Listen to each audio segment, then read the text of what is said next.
Hello, so today we're going to be looking at Unit 2, okay, which it looks like this. Understand the principles and values in health and social care, adult and children and young people, early years and childcare. So basically we're looking at the care sector. There is a PowerPoint presentation. There's also another document in there to support you when you're looking at the questions and writing your answers. So the first thing we're going to do is open your PowerPoint, use it alongside this.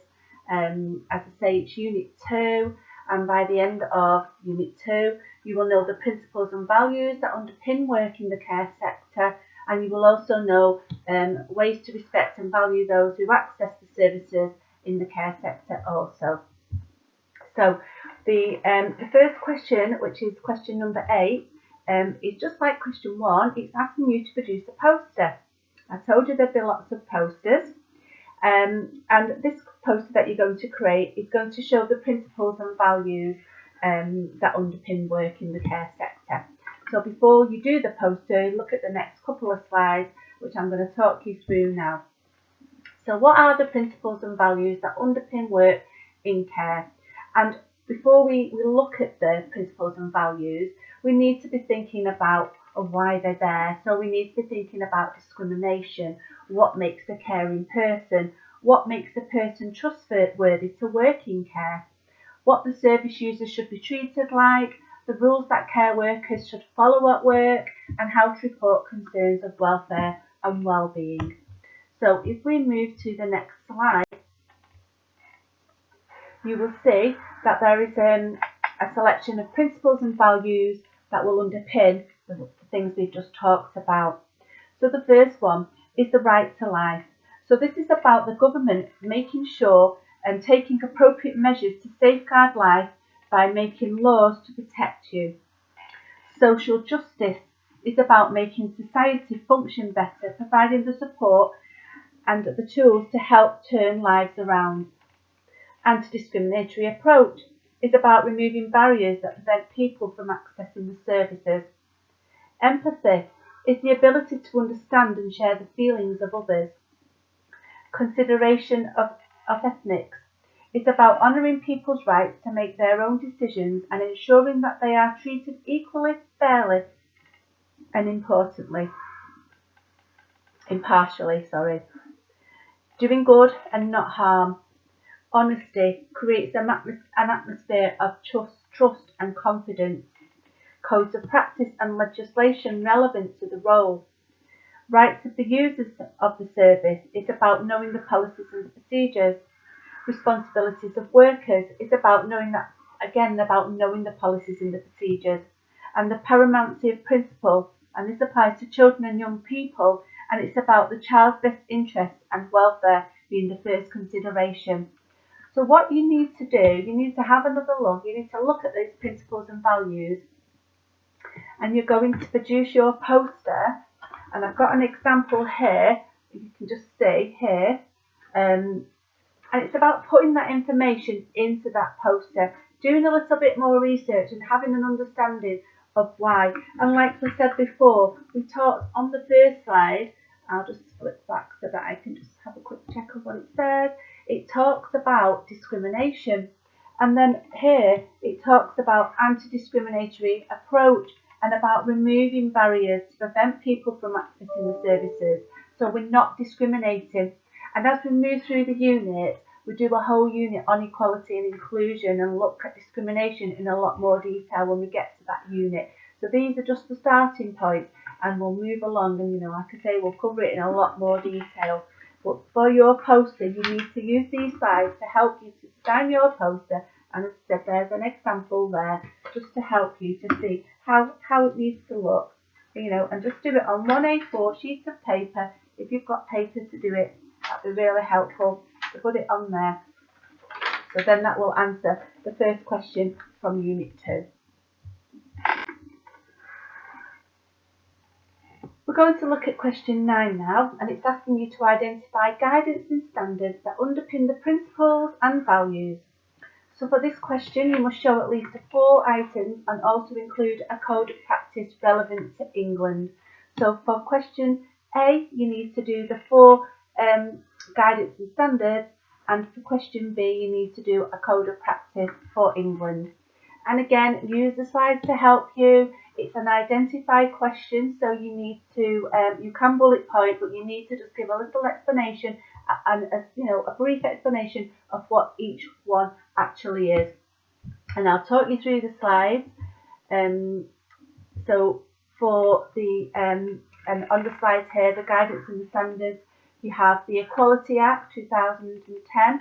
You've got the Early Years Foundation stage. You've got the United Nations Convention on the Rights of the Child, the Child Care Act, the Care Act.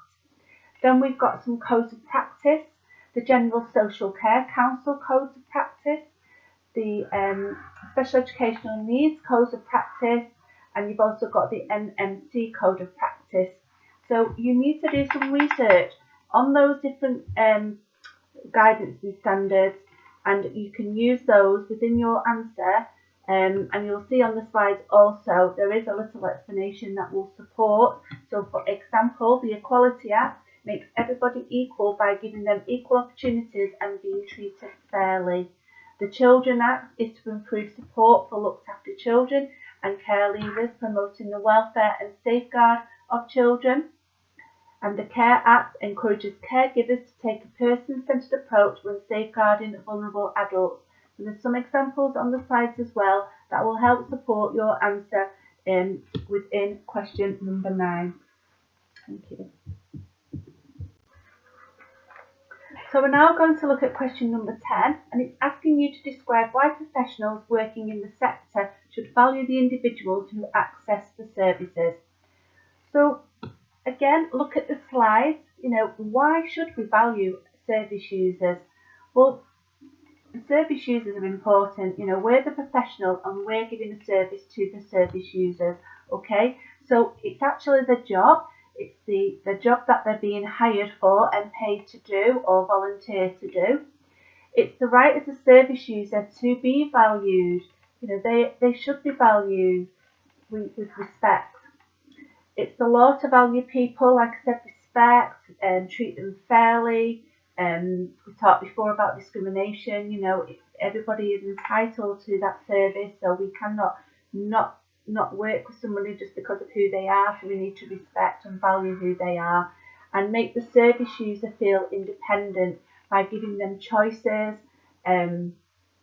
By valuing them and giving them choices and making them be as independent as they possibly can, and giving them choices helps to support that independence.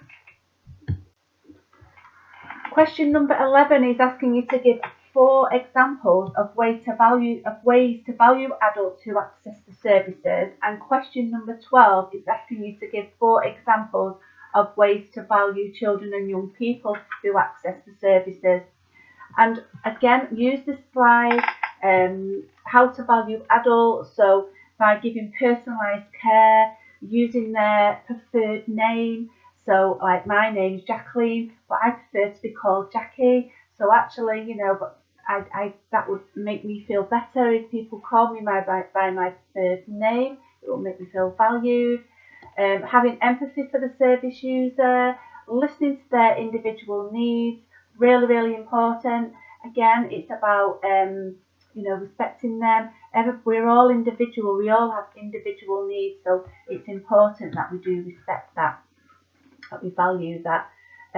By giving individuals dignity. So if we're providing personal care, making sure we give them the dignity when we're doing that. By giving them choices in everything from food to what they're wearing to their routine. Bedtime, for example, have a think about yourself. Maybe you might live with other family members or a partner, and think about the time you go to bed. Do you all go to bed at the same time? Would you want to go to bed? You might be like to stay up later. Would you want to go to bed early every night just because you have to? So again, it's about giving people choices. And clothes, like the clothes you wear, making sure that you give people the choice of clothes that they like, using their own clothes, and respect their personal space also. Valuing children for question 12. playing with them, showing them that you care, that you respect, that you're interested. Communicate using age-appropriate words. So depending on the age of the child, making sure that it is age-appropriate when you're talking to them. Communicate with them, listen, talk to them, respect their independence so that they learn. And again, that's something like, if you might be going out for the day, getting the coat, letting them put their own coat on, giving that little bit of extra time to let them put their own coat on, put their own shoes on, and not doing it for them. If you do it for them, you're not giving them the independence, you're not helping them to learn that they can do it because you're in a rush. Give them the time to do that. And again, the choices, the same as with the adults, giving children choices, what they like to play with, what they like to eat, talking about, the sleep as well. I know young children, they do need to go to bed earlier, but making sure if they've had an afternoon nap, then they might not be quite ready to go a little bit. They might have to be up a little bit later. That's really important when we're valuing children and adults. And you'll see that the next few slides, so there are some scenarios. Have a read of the scenarios. There's 5 different scenarios, so have a read of them and have a think about, how we value.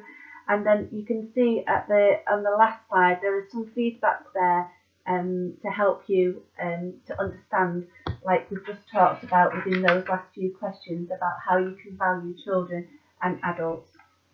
So we're now going to be looking at the question number 13. So question number 13 is asking you to outline what is meant by person-centred practice or child-centred practice. Remember to use sentences in your answer. So we're looking at person-centred or childcare practice, okay?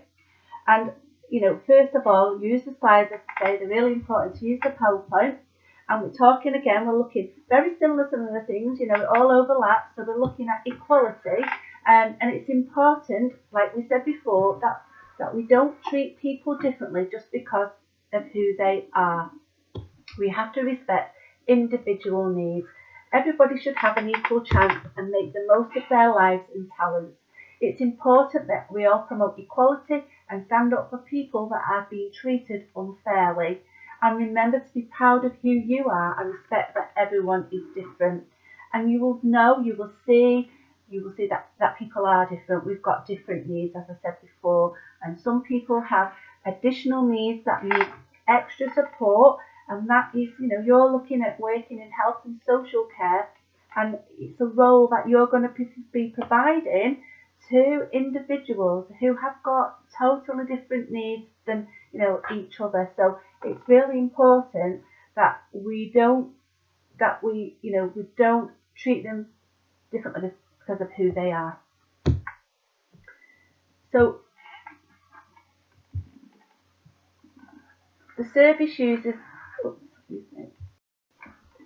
so you will see if you move along now, so person-centred, child-centred practice. So this approach must put the individual at the centre of the process and include the involvement of significant others where appropriate. This approach encourages children to take learning into their own hands. It gives adults and young people in their care a choice of their preferred care. It involves listening, thinking together, sharing ideas and seeking feedback from individuals. It also involves using positive verbal and non-verbal communication, supportive and non-threatening environment where each person, child can achieve their full potential, an accessible complaints procedure so people have the right to complain if the quality of the service is poor and should not be worried about being told off for asking how to complain. So person-centred practice is about putting that person at the centre of your practice and looking at what they need by supporting them to achieve their full potential. It might be sometimes they need different, as I said, individuals are different, so you might need to give one person something different to another to fulfil their potential. So for example, at meal times, people have all got different individual needs for food. So some people might have an allergy, some people might not eat certain types of meat, they might be a vegetarian. So it's really important that we give that person-centred approach, that person-centred practice when we're making meals for individuals, so that they can fulfil their full potential and get the choice of food that they're entitled to. Okay, we're going to look at question number 14, and it's asking you to use sentences to define confidentiality in the context of adult, young people, early years and children's sectors. So you need to define it based on all of those sectors in health and social care to meet this criteria. So we're going to look first of all, so you can do your own research on confidentiality. It will be really useful for you to have a look at it in a little bit more detail, because confidentiality when you're working in a care sector is very, very important. You will find out information about the people in your care, the individuals in your care, whether that be adults, children. You will find out information about their families, and it's really important that you keep the information private and only sharing it with the people who need to know.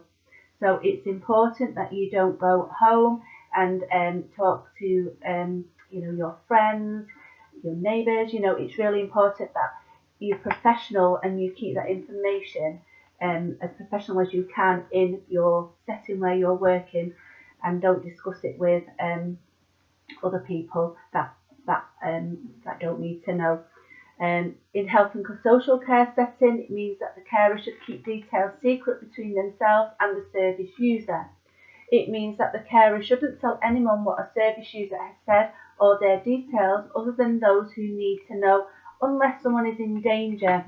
Now later on throughout the units we will look at safeguarding, and safeguarding and confidentiality is another big area, because there are certain times when you can share confidential information, but again only with the relevant people on a need to know basis.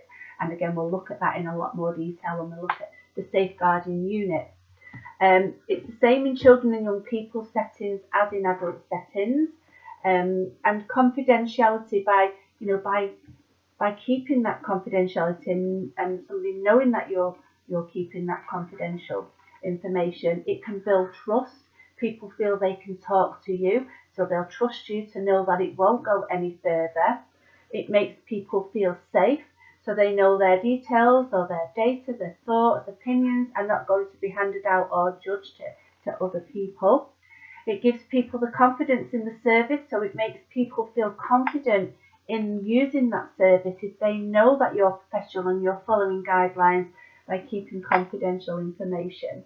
And it supports relationships, so it's a good basis for a positive relationship, as people will feel trustworthy of you, safe around you and confident to speak to you as a professional.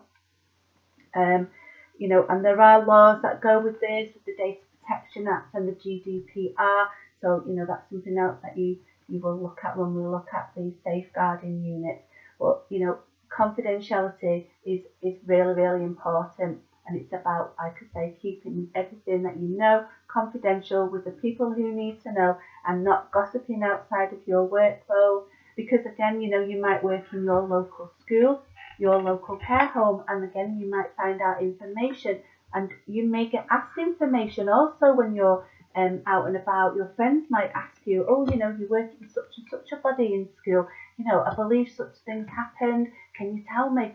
And again, that can be really hard when your friend's asking you information, but again, you have to be professional and say, no, look, this is confidential, I cannot talk about this outside of the working environment. And that will then, be following your policies and your procedures, and you're being professional. And question number 15, the last question of Unit 2, we've actually did answer just when we were talking before about, how confidentiality promotes respect for and values individuals.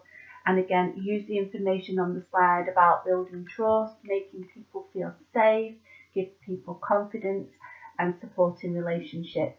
And that will help you to answer question number 15, and it is an identifier, so again make sure when you you give your examples, say a little bit about each example that you've given. Thank you.